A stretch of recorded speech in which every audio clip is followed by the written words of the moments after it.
ஆண்டவராகிய இயேசு கிறிஸ்துவின் இனிய நாமத்தில் விசன் ஆஃப் ரிவைவல் ஊழியங்களின் சார்பாக உங்கள் யாவரையும் இந்த நிகழ்ச்சிக்கு அன்போடு கூட வரவேற்கிறேன். ஆண்டவராகிய இயேசு கிறிஸ்துவின் இனிய நாமத்தில் உங்களை வாழ்த்துகிறேன். இந்த நாளிலே நாம் தியானம் பண்ணும்படியாக எடுத்துக்கொண்ட வேத பகுதி ஏசாயா தீர்க்கதரிசியின் புஸ்தகம். அதில் 40வது அதிகாரம், அதில் 31வது வசனம்.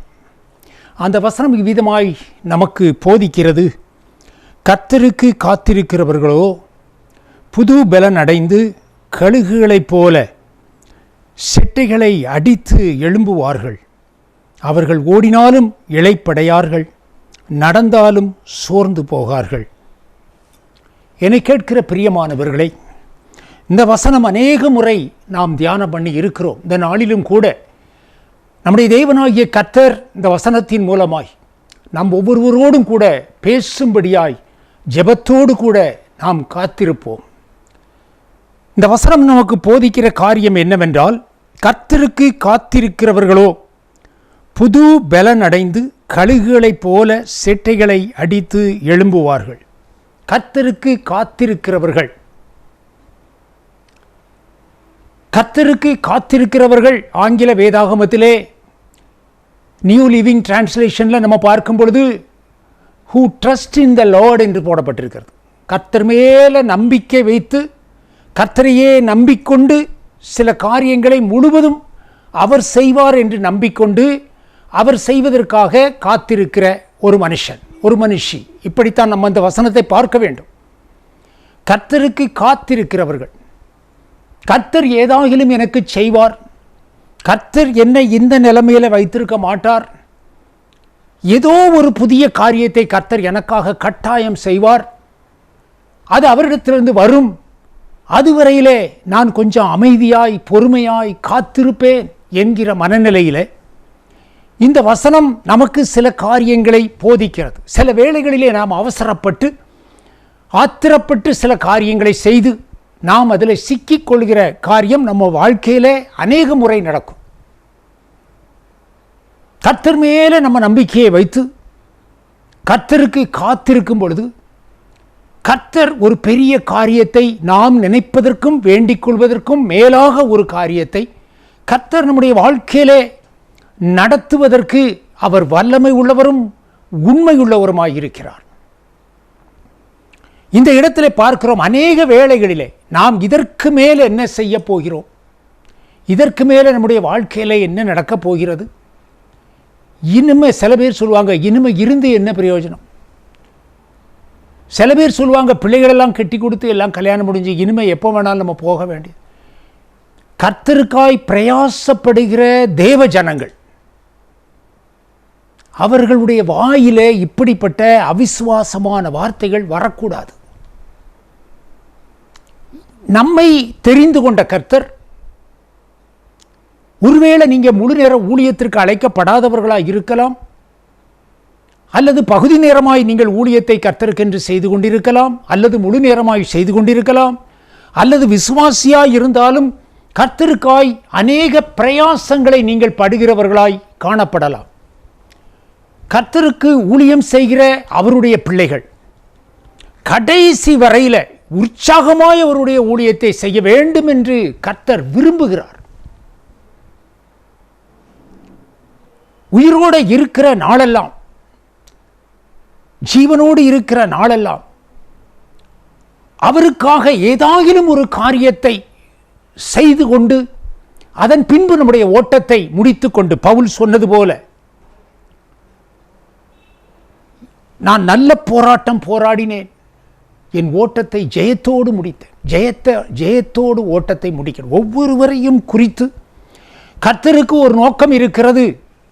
சில பேர் ஊழியத்திற்காய் அழைக்கப்பட்டு கொஞ்ச காலத்திலே அவர்கள் முடங்கி கிடக்கிறதையும் இன்றைக்கு பார்க்க முடிகிறது. எனக்கு தெரிந்த அநேகர் அவர்களுடைய வாழ்க்கையில் இப்படி ஒரு லிஸ்டே எடுக்கலாம். ஒரு காலத்திலே கர்த்தருக்காய் எழும்பி பிரகாசித்தவர்கள் இப்பொழுது இருக்கிற இடம் தெரியாமல் கிடக்கிற, கிருபைகளை பெற்றவர்கள், வரங்களை பெற்றவர்கள் கூட இப்படி கிடக்கிறார்கள். என்னை கேட்கிற பிரியமானவர்களே, அவர் சத்துவம் இழந்தவனுக்கு சத்துவம் பெருக பண்ணுகிறார்.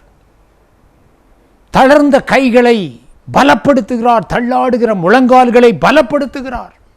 தளர்ந்த கைகளை திடப்படுத்துகிறார். நிர்மூலமானவைகளை கெட்டுகிறார். மங்கி எரியும் திரியை அணையாத தேவன். அப்படி முடங்கி போவது தேவனுக்கு சித்தமல்ல. நீ கர்த்தருக்கு காத்திரு, இப்பொழுதும் ஒன்றும் கெட்டு போகல. நீ கர்த்தருக்கு காத்திரு. தேவ சமூகத்திலே உன்னுடைய விண்ணப்பங்களை ஏறெடு. தேவரீர் எனக்கு ஏதாயிலும் செய்யும், என்னை புது பலன் கொண்டு எழும்ப பண்ணும். ஒரு காலத்திலே உமக்காய் நிறைய காரியங்களை செய்தேன், இன்னும் பழையபடி அநேக காரியங்களை உமக்கு செய்யவும். நான் இருக்கிற காலங்கள் உமக்கு நன்றி உள்ளவனாய், உமக்கு பிரயோஜனமுள்ள ஒரு பாத்திரமாய், எஜமானுக்கு பிரயோஜனமுள்ள பாத்திரமாய் நான் வாழ வேண்டும் என்ற விருப்பம், ஒரு வாஞ்சை உங்களுக்கு இருக்குமானால் உங்களுடைய கண்கள் கர்த்தரை நோக்கி இருக்க வேண்டும். அவரிடத்திலிருந்து நமக்கு வரும் ஒத்தாசை வரும். நம்ம பார்க்கிற ஒரு காரியம் சங்கீதங்களின் புஸ்தகம் 123 அதிலே 2வது வசனத்தை நாம் பார்க்கும் பொழுது, இதோ வேலைக்காரரின் கண்கள் தங்கள் எஜமானின் கையை நோக்கி இருக்குமா போலவும், வேலைக்காரியின் கண்கள் தன் எஜமாட்டியின் கையை நோக்கி இருக்குமா போலவும், எங்கள் தேவனாகிய கர்த்தர் எங்களுக்கு இரக்கம் செய்யும் வரைக்கும் எங்கள் கண்கள் அவரை நோக்கி இருக்கிறது. அவர் இரக்கம் செய்யும் வரைக்கும் ஒரு எதிர்பார்ப்போடு காத்திருக்க வேண்டும். நம்ம சில வேளைகளிலே நம்ம பார்க்கிறோம், பொது இடங்களிலே பிச்சை எடுக்கிறவர்கள் ஒரு எதிர்பார்ப்போடு இப்படி தேடுவாங்க. யார்கிட்ட கேட்டால் கொடுப்பாங்க, அவங்களுக்கு ஏதோ ஒரு ஐடியா வரும், இவர்கிட்ட கேட்போம், கையை ஏந்துவார்கள். நம்ம ஏதோ யோசித்து கொண்டிருந்தாலும் அவர்கள் காத்து கொண்டே இருப்பார்கள். அவருடைய கண்கள் நம்மளையே நோக்கி கொண்டிருக்கு. எது வரைக்கும்? நம்ம காசு அவங்களுக்கு கொடுக்கும் வரைக்கும். அதுக்கப்புறம் அவங்க போயிடுவாங்க. தேவ சமூகத்திலே நாம் அப்படி பிச்சைக்காரர்களைப் போல அவரிடத்தில் போய் நிற்கவில்லை, சொந்த பிள்ளைகளாக நிற்கிறோம். தகப்பன் தன் பிள்ளைகளுக்கு இறங்குகிறது போல கர்த்தர் தமக்கு பயந்தவர்களுக்கு இறங்குகிறார் என்று வேதம் சொல்லுகிறது. பிள்ளைகள் அப்பாவை நோக்கி இருக்குமா போல நம்முடைய கண்கள் அவரையே நோக்கி இருக்கும். ஒரு எக்ஸ்பெக்டேஷனோட, எதிர்பார்ப்போட, விசுவாசத்தோட, நம்பிக்கையோட நம்முடைய கண் அவரை விட்டு மாறக்கூடாது. பார்த்துக்கிட்டே தான் இருக்கணும். அவர் ஏதாகிலும் கொஞ்ச நேரம் அவருடைய முகத்தை மறைத்தது போல் இருக்கலாம். அவர் திரும்பி பார்த்தா நம்முடைய கண்கள் அவரை பார்த்து கொண்டிருக்கணும். இவன் எதிர்பார்ப்போடு இருக்கிறானே, இன்னும் என்னையே பார்த்துக்கோ, ஏதாகிலும் இவனுக்கு செய்ய வேண்டும் என்று சொல்லி நமக்கு உரிய காரியங்கள் நமக்கு வரும். ஆகையினாலே நம்முடைய கண்கள் அவரை நோக்கி இருக்க வேண்டும். நம்ம முதல்ல பார்த்தது போல, அந்த ஏசாயா தீர்க்கதரிசியின் புஸ்தகத்தில் பார்த்தது போல, கர்த்தருக்கு காத்திருக்கிறவர்கள் புது பலனடைந்து கழுகுகளைப் போல செட்டைகளை அடித்து எழும்புவார்கள். என்னை கேட்கிற பிரியமானவர்களே, இந்த வசனத்திலே பார்க்கும் பொழுது நம்ம ஒரு காரியத்தை பார்க்க வேண்டியது இருக்கிறது. கழுகை குறித்து நாம் அறிந்திருக்கிறோம், ஓரளவு. சில பேர் அறிந்திருக்கிறார்கள், சில பேருக்கு தெரியாது. கழுகுகளுக்கு ஆயுசு அதிகம். ஒரு குறிப்பிட்ட காலங்கள் அவைகள் பயங்கர வலிமையோடும் பலத்தோடும் அந்த கழுகு இந்த உலகத்திலே அது ஜீவிக்கும், பறக்கும், சில காரியங்களை பிடித்து கொண்டு போகும். அது நல்ல பலமுள்ள, நல்ல மூளை உள்ள, நல்ல ஞானமுள்ள ஒரு பறவை. ஒரு ஒரு ஒரு தன்னுடைய இரையை பட்சிக்கிறதுல அது ஒரு பயங்கரமான, அதனுடைய கண்ணு எவ்வளோ தூரத்தில் இருந்தும் பார்க்கும் என்று சொல்லுவார்கள். 100-200 அடி உயரத்தில் பறந்தால் கூட அந்த கண்ணு குறிப்பாக கீழே இருக்கிற அந்த கோழி குஞ்சையோ அதற்குரிய இரையையோ அது கவனித்து ஒரு நிமிஷத்தில் அப்படியே சிறகுகளை ஒடுக்கி கொண்டு ஸ்ட்ரைட்டாக கீழே வரும். பக்கத்தில் வந்து சிறகை விரித்து கொண்டு அந்த இரையை கவ்வி கொண்டு போகும். நல்ல பலசாலியான ஒரு பறவை அந்த கழுகு. ஆனால் அதற்கு வயது ஆகி முதிர்வு வந்து ஒரு குறிப்பிட்ட காலங்கள் வந்து உடல்ல பலகீனம் வந்து வயோதிகத்தினால தளர்ந்து அதுக்கு அப்படி ஒரு சூழ்நிலை வரும் பொழுது அந்த கழுகுக்கு அது தெளிவாய் தெரிஞ்சிடும். நமக்கு வயசாகி நம்ம சோர்ந்து போகிறோம், தளர்ந்து போகிறோம் என்று தெரிந்திரும். உடனே அந்த கழுகுகள், பொதுவாகவே கழுகுகள் வசிக்கிற இடங்கள், இப்போ குருவியோ காக்காவோ எடுத்துக்கொண்டால் மரத்தில் கை கேட்டுற தூரத்தில் அதனுடைய கூடுகள் இருக்கும். ஆனால் கழுகு கூட்டை கண்டுபிடிக்க முடியாது. இருக்கிறதுல ஹையஸ்ட் பிளேஸ், இருக்கிறதுல டாப் மோஸ்டாக ஒரு மரம் இருந்ததுன்னா அதனுடைய உச்சி, மலையின் உச்சிகள் பெங்களூரில் ஒரு இடம் சொல்லுவாங்க, முக்கியமான ஒரு இடத்துல, ஒரு ஹார்ட் ஆஃப் த சிட்டியில் பெரிய பெரிய கட்டிடங்கள் இருக்கும், பல மாடிகள் கட்டிடங்கள். அந்த மாடிகளில் அந்த கழுகுகள் அந்த உயரத்திற்கும் மேலே அது பறந்து கொண்டு அங்கே வசிக்கும். அப்போ அவங்க க்ளோஸ்அப்பில் அந்த கழுகை பார்ப்பாங்களாம். அப்போ சொல்லியிருக்கிறார்கள், தூரத்துலேருந்து பார்க்கும் பொழுது சின்னதாக இருக்கிறது, நாங்கள் அப்பார்ட்மெண்ட்டில் மேல் மாடியில் இருக்கிறோம், கழுகு பக்கத்தில் பறக்கும், மிகப்பெரிய பெரிய உருவம் அது என்று சொல்லி வீட்டுக்குள்ளே அந்த பால்கனியில் வந்து நாய்க்குட்டியை தூக்கிட்டு போயிடும்னு சொல்லுவாங்க. அப்படி அது ஒரு வலிமையான ஒரு பறவை. ஆனால் சோர்ந்து போன உடனே, அது வயோதிகம் ஆகி நம்ம தளர்ந்து போகிறோம் என்று தெரிந்த உடனே இந்த வேட்டையாடுகிற காரியங்களையெல்லாம் விட்டு கண் காணாமல் மறைஞ்சிரும். அந்த கழுகை பார்க்க முடியாது. எங்கேயோ ஒரு இடத்துல ஒரு மலையின் உச்சியில் தேடி பிடிச்சி ஒரு மலையினுடைய ஒரு குகையில், ஒரு பொந்தில், ஒரு கண்மலை வெடிப்பில் அது தன்னை அடைக்கலமாய் ஒன்று சொருகி கொள்ளும். அதற்குள்ளே இருக்கிற பூச்சி புழுக்களை தின்று கொண்டு அங்கேயே இருக்கும். அதனுடைய வயோதிகம் இன்னும் அதிகமாகி சரீரத்தில் உள்ள முடிகளெல்லாம் உதிர்ந்து அது ஒரு குருவியை போல சின்னதாக ஆகி முடி ஃபுல்லாக உதிர்ந்து கொட்டிடும். வயோதிக தோற்றத்தில் அது கழுகு அடையாளமே தெரியாமல் அதனுடைய அந்த ஷைனிங் அழகு எல்லாம் போய் அதற்குள்ளே உட்கார்ந்துருக்கும். இது ஒரு குறிப்பிட்ட காலம் மாத்திரம்தான், இது பெர்மனன்ட் கிடையாது. அந்த கழுகுகளுக்கு அது தெரியும். அதனால காத்திருக்கும், அந்த நாட்களிலே அவைகள் காத்திருக்கும். அப்போ அதனால தான் இந்த இடத்துல சொல்லப்பட்டிருக்கு, ஒரு குறிப்பிட்ட காலம் முடிந்த பிறகு பழையபடி அதனுடைய இளமை புதுப்பிக்கப்படுகிறது, ரினிவ் ஆகுது. அந்த பழைய இளமை அதற்கு திரும்புகிறது. உடல் பலமடைய ஆரம்பிக்கிறது, நரம்புகள் பலனடைய ஆரம்பிக்கிறது, கண்கள் கூர்மையாகிறது, உடம்புல முடி முளைக்க ஆரம்பிக்கிறது. பழைய அந்த ஷைனிங்கான முடிகள் மளன்னு வளர ஆரம்பிக்கி பழையபடி ஒரு இளமை தோற்றத்தோடு புது பொலிவோடு அந்த கழுகு மாறுகிறது. இது பல முறை கழுகினுடைய வாழ்க்கையிலே நடக்கிறது. அப்படி இந்த ரினிவல், அந்த இளமை புதுப்பிக்கப்படுகிற இந்த காலங்கள், அதை புதிதாக்குகிற இந்த காலங்களிலே அந்த கழுகு தன்னை மறைத்து கொண்டு ஒரு ரகசிய இடத்துல இருக்கிறது, ஒரு மறைவிடத்தில் இருக்கிறது. அங்கதான் இதெல்லாம் நடக்கிறது. என்னை கேட்கிற பிரியமானவர்களே, இவ்விதமாய் இந்த கழுகை ஒப்பிட்டு இந்த வசனம் நமக்கு சொல்லப்பட்டிருக்கிறது. கர்த்தருக்கு காத்திருக்கிறவர்களுடைய வாழ்க்கை இப்படித்தான் இருக்கும் என்று வேதம் நமக்கு போதிக்கிறது. எல்லாம் முடிந்து போச்சு, இனிமை எதுவும் கிடையாது, எனக்கு இனிமை செய்வதற்கு ஒன்றுமில்லை, பலவீனப்பட்டு போனேன், நான் இப்படி ஆயிட்டேன், அப்படி இப்படி என்று சொல்லி மனச்சோர்வுகளும், சரீரத்தில் சோர்வுகளும் பலவீனங்களும், மனதளவில் ஒரு சோர்வுகளும் பலவீனங்களும், ஒரு மனுஷனுக்கு உடல் சோர்வை காட்டிலும் மனச்சோர்வு மனுஷனை ரொம்ப தளர்ச்சி அடைய வச்சிரும். நம்பிக்கை இழந்து, விசுவாசம் இழந்து, எல்லாம் முடிந்தது என்று சொல்லிக் கொண்டிருப்பார்கள். என்னை கேட்கிற தேவனுடைய பிள்ளையே, இந்த நாளிலே கர்த்தர் உன்னோடு கூட பேசுகிறார். தேவனாகிய கர்த்தர் உன்னை புதுப்பிக்க வல்லவராக இருக்கிறார். கழுகுகளைப் போல் புதுபலன் அடைந்து உன்னுடைய இளமையை புதுப்பித்து கொடுப்பதற்கு அவர் வல்லமை உள்ளவரும் உண்மை உள்ளவரும் ஆகியிருக்கிறார். அவர் ஒரு புதுபலன் கொடுத்து உன்னை முன்பு இருந்ததை பார்க்கிலும் உன்னை ஒரு மேலான நிலைக்கு உன்னை கொண்டு செல்வதற்கு கர்த்தர் உண்மை உள்ளவராக இருக்கிறார். இந்த வசனம் நமக்கு அதைத்தான் போதிக்கிறது. நேபுகாத்நேச்சார் ராஜ்யபாரத்தை விட்டு தூக்கி வீசப்பட்டு அவனுக்கு பறவைகளைப் போல, அவனுக்கு மிருகங்களைப் போல புல்ல மேயக்கூடிய ஒரு சூழ்நிலை வந்தது. எல்லா ராஜ்யபாரம் அவனை விட்டு போனது, மந்திரிமார்கள் போனார்கள், எல்லாரும் போன, மதிப்பு மரியாதை மேன்மை எல்லாம் போனது. ஒரு காட்டு மிராண்டியை போல வனாந்தரத்திலே கைவிடப்பட்ட நிலைமையிலே கடந்தான் என்று சொல்லி பார்க்கிறோம்.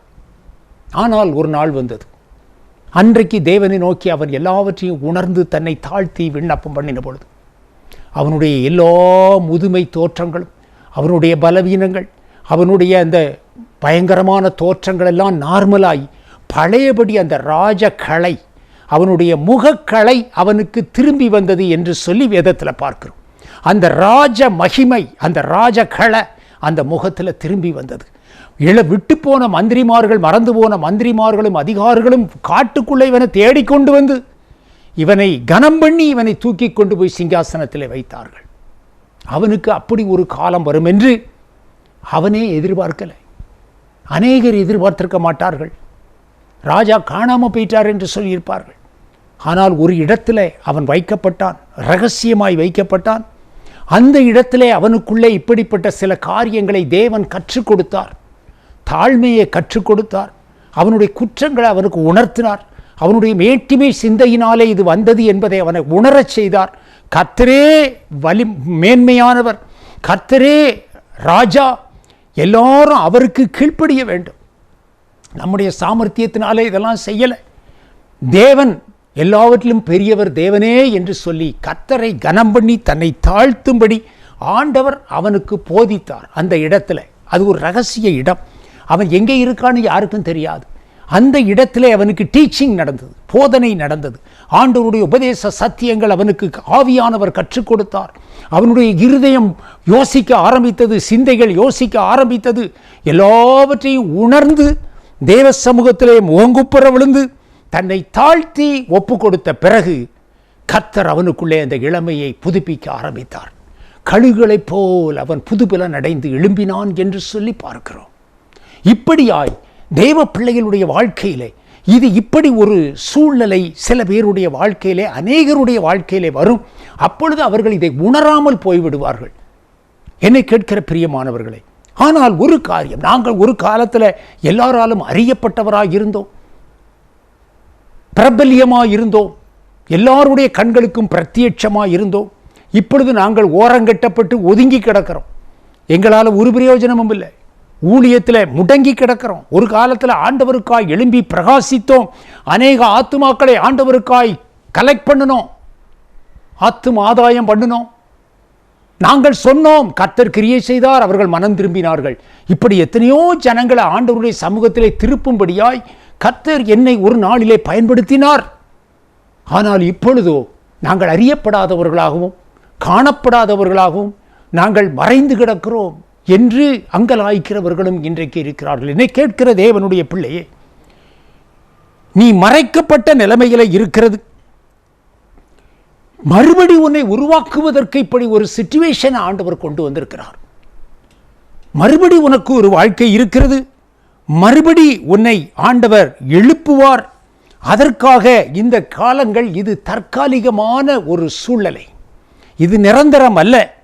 உன்னை திரும்ப உயிர்ப்பிப்பதற்கு தேவன் வல்லவராய் இருக்கிறார் என்பதை நீ மறந்து போகக்கூடாது. மறுபடி உன்னை எழுப்புவதற்காக உன்னை ஜனங்களை விட்டு வேறு பிரித்து ஒரு ரகசியமான ஒரு இடத்தில் வைத்து உன்னை உருவாக்கி கொண்டிருக்கிறார். இந்த வேளைகளிலே நீ செய்ய வேண்டியது, உன்னுடைய கண்கள் தேவனை நோக்கி இருக்க வேண்டும். வேலைக்காரரின் கண்கள் எஜமானை நோக்கி இருக்குமா போல உன் கண்கள் தேவனை நோக்கி இருக்க வேண்டும். இந்த சூழ்நிலை மாறி மறுபடி கழுகுகளைப் போல் பலனடைந்து நீ எழும்ப வேண்டுமானால் நீ கர்த்தருக்கு காத்திருக்க வேண்டும். உன்னுடைய கண்கள் கர்த்தரை நோக்கி கொண்டிருக்க வேண்டும். கர்த்தர் மறுபடி எனக்கு பலனளித்து என்னை தூக்கி நிறுத்துவார் என்பதை விசுவாசிக்க வேண்டும். விழுந்து போன தாவீதின் கூடாரத்தை மறுபடி அதன் ஸ்தானத்திலே ஸ்தாபிக்கிற கர்த்தர் உன்னை மறுபடி உயிர்ப்பிக்க வல்லவராய் இருக்கிறார். எசாயா தீர்க்கதரிசியின் புஸ்தகம் அதிலே 49வது அதிகாரத்திலே 2வது வசனத்தை பார்க்கும் பொழுது, அவர் என் வாயை கூர்மையான பட்டயமாய் ஆக்கி தமது கரத்தின் நிழலினால் என்னை மறைத்து என்னை துலக்கமான அம்பாக்கி என்னை தமது அம்பார துணியிலே மூடி வைத்தார் என்று சொல்லப்படுகிறது. கூர்மையான துலக்கமான அம்பாக மாற்றினார். வாயை கூர்மையான பட்டயமாக்கி, வாயை கூர்மையான பட்டயமாய் மாற்றுகிறார், துலக்கமான அம்பாக்குகிறார். ஒரு காலத்தில் பயன்பட்ட அம்புதான், பட்டயம்தான். பரிசுத்தவான்களின் வாயிலே இருபுறமும் கருக்குள்ள பட்டயம் உண்டு என்று சொல்லப்பட்டு ஆண்டவராகிய இயேசு கிறிஸ்துவை கொடுக்கும் பொழுது, அவரை பற்றி சொல்லும் பொழுது, இருபுறமும் கருக்குள்ள பட்டயத்தை கையிலே வைத்திருக்கொண்டிருக்கிறவர். வேத வசனமாகிய பட்டயம் வாயை கூர்மையான பட்டயமாக்கி, ஒரு காலத்திலே இந்த பட்டயம் பிரயோஜனப்பட்டது, அது மழுங்கி போனது. இப்போ அதை கூர்மையாக்க வேண்டும். அவர் கூர்மையாக்குகிறார். ஒரு மறைவிடங்களிலே யாருக்கும் எல்லாரையும் விட்டு பிரித்து ஒரு ஓரத்துக்கு கொண்டு போய் கர்த்தருடைய கரத்துக்கு கீழே வைத்து, இந்த இடத்துல பார்க்கிறோம், வாயை கூர்மையான பட்டயமாக்கி தமது கரத்தின் நிழலினால் என்னை மறைத்து. கரத்தினுடைய நிழல் யாரும் பார்க்கல, காணும், அந்த ஆளை காணும், அவங்கள காணும், காணாமல் போயிட்டாங்க. காணாமல் போகலை, அவருடைய கரத்தின் நிழலுக்கு கீழே இருக்காங்க, மற்றவங்க பார்க்க முடியாது. அவருடைய நிழலிலே உன்னை மறைத்திருக்கிறார். அந்த நிழல் உண்மையில இருக்கும் பொழுது உனக்குள்ள ஒரு ப்ராசஸ் நடக்கு.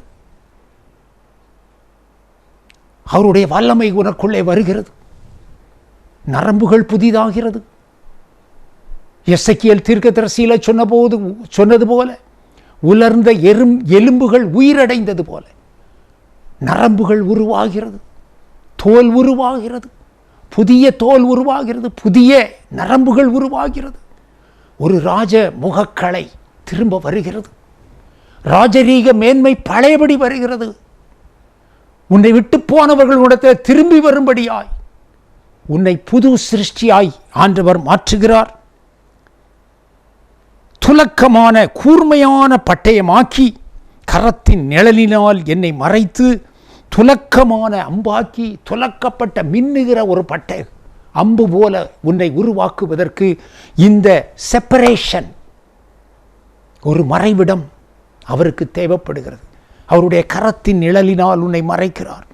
அதற்குள்ள நீ செய்ய வேண்டிய காரியம், உன்னுடைய கண்கள் ஆண்டவரை நோக்கி இருக்கணும், உன்னுடைய இருதயம் அவருக்கு காத்திருக்கணும். தாழ்த்தணும், தாழ்த்தணும், தாழ்த்தணும். தேவ சமூகத்தில் உன் இருதயத்தை ஊற்றிடணும்.